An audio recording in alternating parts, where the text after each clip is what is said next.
Good day and good afternoon mga boss. So, andito ako ngayon, nagsiseleksyon ako ng mga ipapadala sa Bukidnon at sa Davao, no? So shout out taga Mindanao. Talaga namang sumusuporta sila sa mga katulad kong taga Mindanao din. And maraming salamat sa inyo mga boss. At for today's video, meron na po akong naseleksyon doon sa taga Bukidnon at taga Davao, no? So yung sa taga Davao, kumuha siya sa atin ng kwadro. Yung taga Bukidnon naman, kumuha siya sa atin ng dalawang broodstag na pangmalakasan. So nakapili na ako at i-vlog ko upon shipment. From now, ipapasilip ko sa inyo yung nagagandahang Raptor at mga Gilmore, depende sa masisipat natin. So tara guys, para mag-enjoy naman kayo, pasilip ko rin sa inyo yung mga early bird natin na pang malakasan at pwede ilaban sa stagan, no? So nagdala ako dito ng dalawang prinsipe kung saan ito ay mga naka-clean cut na. Pasilip ko sa inyo. Let's go mga boss, birada. So guys, ito yung aking Raptor. Uy, nagtago. Lilipad yan. Ayan. Ayan. Yan ang aking Raptor na warrior. So kung gusto mong bumawi ngayong July, halina master, birahin mo na ito. One of the most highest winning percentage, the Raptor sweater. So mapapansin mo, meron niyang tatlong guhit sa kaliwang paa.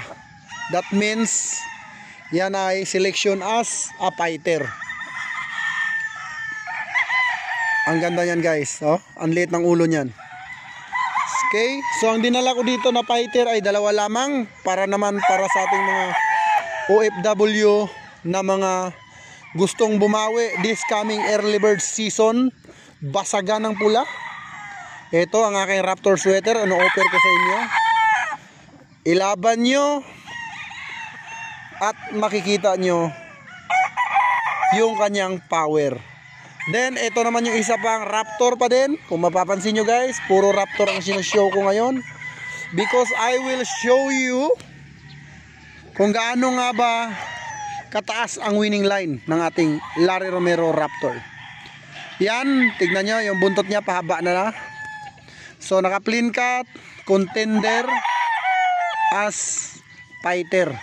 So kung ikaw ay OFW at gusto mong lumaban, kung ikaw man ay nasa local Luzon, Visayas, Mindanao na hindi na nakakabawi, pag pumasok ng sabungan masaya, pag uwi malungkot, eto, tirahin mo na idol. Dito guys, sa Raptor ko, sobrang dami kong mga pinag-champion na mga kliyente ko. Kasi guys, dito sa GTP, benta magaling, tapon bulok. Ganon po ang mindset ng GTP. Hindi po ito tago magaling, benta bulok. Dito sa GTP Game Farm, katay bulok, benta magaling. Ganon po ang mindset ng nag-iisang GTP Game Farm ng Calaca, Batangas. Then ito na may papasilip ko sa susunod guys. This is Dudong. Ayan, Larry Romero sweater imported line. Dudong, pasok, amigo. So ayan si Dudong. Ayan si Dudong, bandiradong bandirado, pungkan. Oh ha, medyo may pagka mailap lang si Dudong, pero kung mapapansin mo, mukhang prinsipe, maliit ang ulo. High station ito. Anak ito ng imported at kapatid ito ni Maton. Bunsong kapatid ni Maton. Oh, mala prinsipe ang galawan mga boss, mga idol. Ayan, kung gusto mong kunin si Dudong, ang pangalan niya ay Dudong. i-PM mo lang ako, tawagan mo ako. Tawag, usap, deal. Ayan. Next naman, para naman matuwa kayo mga boss, ipapasilip ko ngayon sa inyo ang isa sa Lansi LDT Gray na one hit delete. Yung unang subok ko nitong LDT mga boss, one hit delete talaga yung kalaban. So tara, bago natin iwan si Dudong, ayan, magmamarka yan sa inyong mga puso at sa inyong mga bulsa.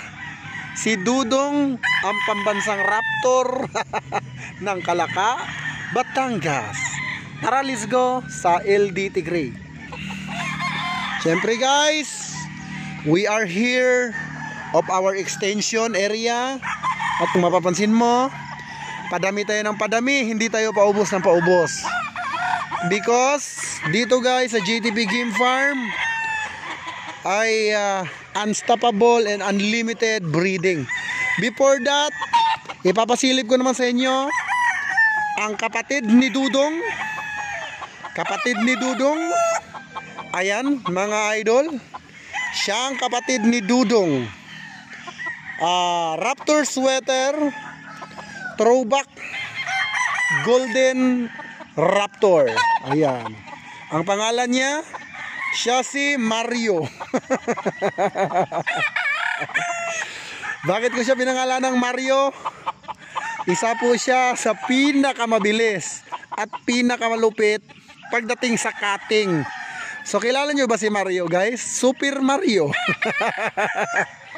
So wag nyo munang silipin yung nasa likuran niya dahil mamamangha kayo sa itsura niyan. Pero yan ay ipapadala ko sa aking buyer sa Aringay, kay Boss Francis Madriaga ng Aringay. Dito muna tayo sa ating Golden Raptor na pangalan niya ay Mario. Siya si Super Mario. Bakit? Tignan nyo naman yung galaw niya. Ayan, sa galaw pa lang niya, kita nyo naman, napakasigurista niyan. At syempre guys, mabait yan si Mario ha. Baka isipin nyo, uy, salbahe. Hindi, mabait yan si Mario. Ang tatay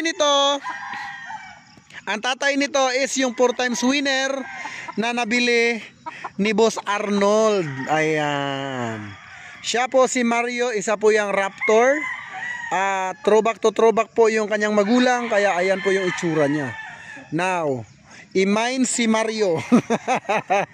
Next, dito naman tayo kay Boss Lansi, ang isa sa one hit delete, kung saan sobrang gwapo na ng kanyang itsura.